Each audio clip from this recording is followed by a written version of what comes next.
अस्सलामुअलैकुम। और कैसे हैं आप लोग? यकीनन सब ठीक ठाक होंगे, खैरियत से होंगे। आज मैं आपके लिए एक बेहतरीन सा आइडिया लेकर आई हूँ कि आप अपनी सिलाई मशीन में जब सिलाई वगैरह करते हैं और आपको पाइपिंग डोरी लगाने की ज़रूरत पड़ती है, तो पाइपिंग डोरी जो है वो सिंगल बूट से बहुत ही फिनिशिंग और बहुत सफाई के साथ लगती है।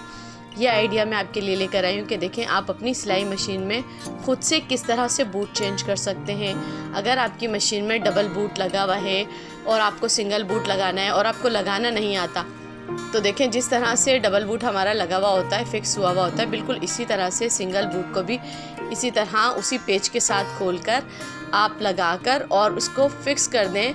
पेचकस के साथ अच्छी तरह से टाइट कर दें तो आपका सिंगल बूट बिल्कुल अपनी जगह पे फिक्स हो जाएगा, फिट हो जाएगा।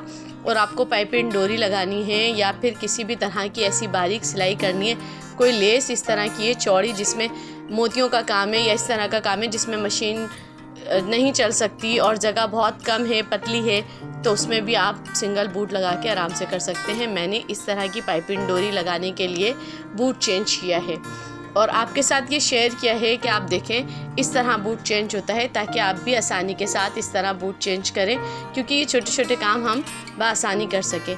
और आज मैं आपके साथ अपनी छोटी छोटी सी चीज़ें शेयर करूंगी जो कि मैं ऑर्गेनाइज़ करती हूँ। अपनी चश्मे की डिबिया जो मेरी किट खाली हुई थी, उस किट के अंदर मैंने छोटी छोटी अपनी जो बॉबिन होती हैं जो अक्सर गुम हो जाती हैं या फिर सिलाई मशीन से गिर जाती हैं या इधर उधर गुम हो जाती हैं और टिकती नहीं हैं जगह पे। जो सिलाई करते हैं ना, ये मसले भी उन्हें ज़्यादा पता होंगे कि ये छोटी छोटी चीज़ें जो हैं वो ज़्यादा जल्दी से गुम हो जाती हैं। बस इन तमाम चीज़ों को एक जगह करने के लिए मैंने अपनी चश्मे की किट को इस तरह से यूज़ किया है कि सुई का पत्ता इसके अंदर रखा हुआ है, इसमें अपने छोटे छोटे बटन रखे हुए मैंने इस तरह से कि कभी शर्ट के बटन टूट जाते हैं अचानक से या किसी तरह से बटन की फ़ौरन ज़रूरत पड़ती है, तो मैंने कलरफुल थोड़े थोड़े बटन भी रखे हुए कि मुझे ढूंढने ना पड़े, क्योंकि इस तरह की चीज़ें अक्सर ऐसी होती हैं। हुक हो गए, ये देखें छोटा सा, बिल्कुल छोटी सी चीज़ें होती हैं लेकिन ये मिलती नहीं हैं टाइम पर। और बटन हो गए, ये फ़ौरन अगर टूट गए तो बटन मिलना मुश्किल हो जाते हैं। इस तरह के लुप्स वगैरह हैं, टज़ल्स हैं जो बच्चियों की फ़्रॉकों में होते हैं। सुई का पत्ता होता है, सुई अगर काम करते करते सिलाई करते करते टूट जाए तो वो मसला होता है। बूट चेंज करने के बाद बूट को संभाल कर रखना ज़्यादा ज़रूरी है, क्योंकि अगर गुम हो गया, इधर उधर हो गया, तब भी मसला होता है। तो अपनी चीज़ों को ऑर्गेनाइज़ करके इस तरह से किट में रखती हूँ मैं। और बड़ी चीज़ें मेरी बड़ी किट में होती हैं, बड़ी बास्केट होती है, उसमें ज़्यादा चीज़ों की स्पेस है, उसमें ज़्यादा बड़ी चीज़ें होती हैं। और जो छोटी बिल्कुल मशीन पे हर वक्त मुझे जो चीज़ें चाहिए होती हैं कि बस मैं हर थोड़ी देर के बाद बॉबिन चेंज कर रही हूँ, रील चेंज कर रही हूँ, मुझे स्टिचिंग के काम एनी टाइम रहते हैं, रोज़ के मेरे काम हैं, तो इस वजह से मैं ये अपनी मशीन पर ही किट को संभाल कर रखती हूँ। और इसी तरह से देखें मैं अपनी रीलों को भी किस तरह संभाल के रखती हूँ।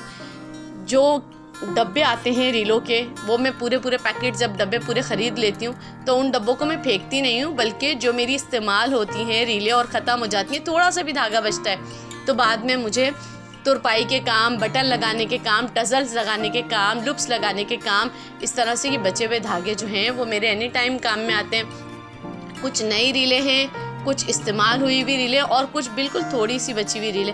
हर कलर की रीलें मैं अपने पास रखती हूँ, क्योंकि किसी भी वक्त मुझे कुछ भी सिलने की ज़रूरत पड़ सकती है। इस तरह की डोरी बना के भी मैं रखती हूँ कि किसी भी टाइम मुझे डोरी की ज़रूरत पड़ती है तो मैं डोरी भी निकाल कर फ़ौरन इस्तेमाल कर लूँ। और रीलें भी हर रंग की इसलिए रखती हूँ अपने पास कि मुझे बार बार मार्केट जाने का टाइम नहीं होता। ज़ाहिर सी बात है, जब सिलाई के काम इतने ज़्यादा घर में होते हैं तो फिर आप बाहर निकलना भी मुश्किल हो जाता है आपके लिए। तो इस तरह की चीज़ें जब ऑर्गेनाइज़ करते हैं, देखिए मेरा कोई भी धागा उलझा हुआ नहीं है, तमाम धागे मेरे बिल्कुल सेटिंग के साथ रखे हुए हैं, तमाम रीलें मेरी इस तरह से ऑर्गेनाइज़ हुई हुई हैं कि कोई धागा मेरा इधर उधर नहीं जा रहा। और जिस वक्त जिस धागे की, जिस कलर की मुझे ज़रूरत पड़ती है, मैं निकालती हूँ और अपना काम करना शुरू कर देती हूँ। यकीनन मेरी ये ऑर्गेनाइज़ चीज़ें, ये तरतीब से रखी हुई चीज़ें आपको ज़रूर पसंद आएंगी और आप भी इस आइडिया को फॉलो करेंगे, आप भी अपनी चीज़ों को इस तरह से ऑर्गेनाइज़ करेंगे। ये छोटी सी मेरी एफ़र्ट आपको ज़रूर पसंद आई होगी। मेरे चैनल को आप अगर नए हैं मेरे चैनल पे तो सब्सक्राइब करें, लाइक करें, शेयर करें और अल्लाह हाफ़िज़।